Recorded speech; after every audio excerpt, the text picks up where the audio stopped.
Hello friends, welcome to mobile पर study.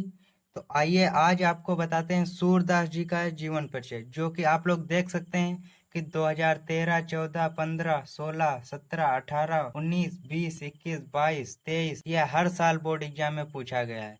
तो देखिए, आपको रटना नहीं है, समझना है। जिस तरीके से मैं आपको समझाऊं उसी तरीके से समझना है। तो आप लोग यहाँ पर एक बात जान लीजिए कि तो देखिए यहाँ पर कि आपको बोर्ड एग्जाम में सभी क्वेश्चन आंसर आ रहे हैं या फिर नहीं आ रहे हैं, ये उतना मैटर नहीं करता, लेकिन आपको जो आ रहा है उसे आप लोग एग्जामिनर के सामने प्रेजेंट कैसे करते हैं ये मैटर करता है। तो देखिए, इस वीडियो में मैं आपको सूरदास जी का जीवन परिचय बताने वाला हूँ, जो कि बहुत ही शॉर्ट तरीके से ट्रिक से हम लोग समझेंगे इस वीडियो में, और पेपर में आपको इन्हीं पॉइंट के साथ अपना जीवन परिचय लिखना है अच्छे से। तो देखिए यहाँ पर आपको समझाते हैं कि यहाँ पर मैंने कुछ पॉइंट लिए सूरदास जी का जीवन परिचय लिखने के लिए। यहाँ पर कुछ मेन पॉइंट हैं, जो एक किसी का भी आप जीवन परिचय इन्हीं पॉइंट के साथ लिख सकते हैं। और देखिए यहाँ पर कि ये यही मेन पॉइंट होते हैं एक जीवन परिचय को लिखने के लिए, तथा अच्छे से उसे कैसे लिखा जा सकता है। तो देखिए यहाँ पर पहला पॉइंट क्या है कि नाम, यहाँ पर हम नाम लिखेंगे। तो नाम क्या है कि सूरदास, सूरदास। तो यहाँ पर हमने नाम लिख लिया।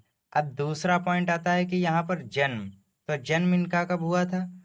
तो हुआ था 1478 ईस्वी को इनका जन्म हुआ था।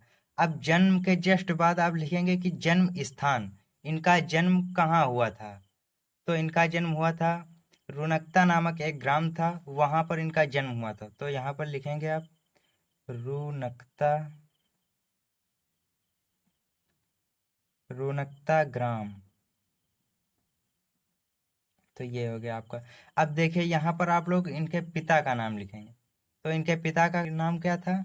तो इनके पिता का नाम था पंडित रामदास। पंडित रामदास इनके पिता का नाम था। अब देखिए गुरु, इनके गुरु कौन थे? तो इनके गुरु कौन थे?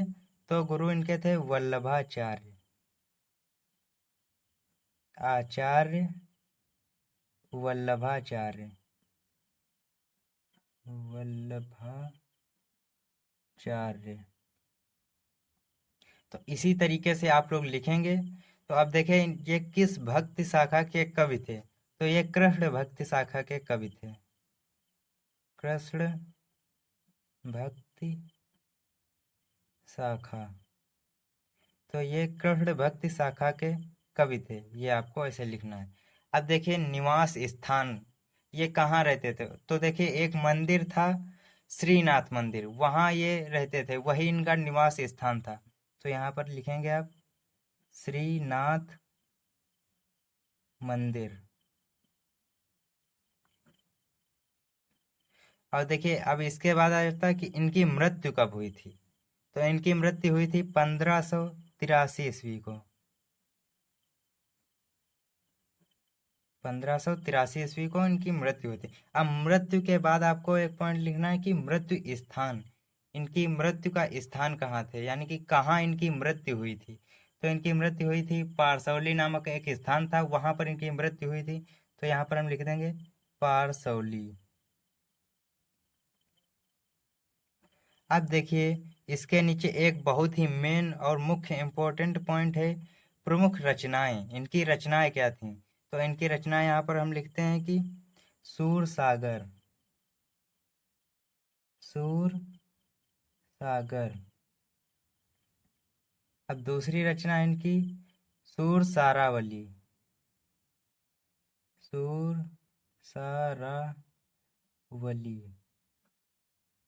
और तीसरी इनकी रचना है साहित्य लहरी। ये इनकी तीन प्रमुख रचनाएं हैं।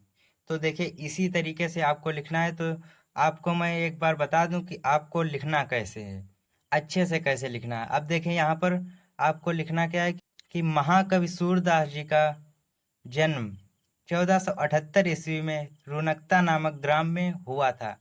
इतना आप ऐसे बना करके लिख सकते हैं। और इसके बाद आप लिख सकते हैं कि इनके पिता का नाम पंडित रामदास था। सूरदास जी जन्मांध थे, ये आप पॉइंट इसमें लिख सकते हैं। और इनके गुरु का नाम आचार्य वल्लभाचार्य था तथा ये कृष्ण भक्ति शाखा के कवि थे। ऐसे ही आप इसे पूरा लिख सकते हैं। इनकी मृत्यु 1583 ईस्वी में पारसौली नामक एक स्थान था, वहां हुई थी। और इनकी प्रमुख रचनाएं सूर सागर, सूर सारावली, साहित्य लहरी, ये इनकी प्रमुख रचनाएं हैं। तो इसी तरीके से आप लोग एक जीवन परिचय अच्छे से लिख सकते हैं। इस वीडियो में मैंने आपको सूरदास जी का जीवन परिचय बताया, लेकिन आप किसी भी लेखक या कवि का जीवन परिचय इसी तरीके से लिख सकते हैं। ये कुछ मेन इंपॉर्टेंट पॉइंट हैं, इन्हीं को आप बस तैयार कर लीजिए, इससे ही पूरा जीवन परिचय आप लोग अच्छे से लिख सकते हैं। तो यदि आपको यह जीवन परिचय अच्छे से समझ में आ गया है तो वीडियो को लाइक कर दीजिए और चैनल को सब्सक्राइब कर दीजिए। तो मिलते हैं आपसे नेक्स्ट वीडियो में, तब तक के लिए जय हिंद।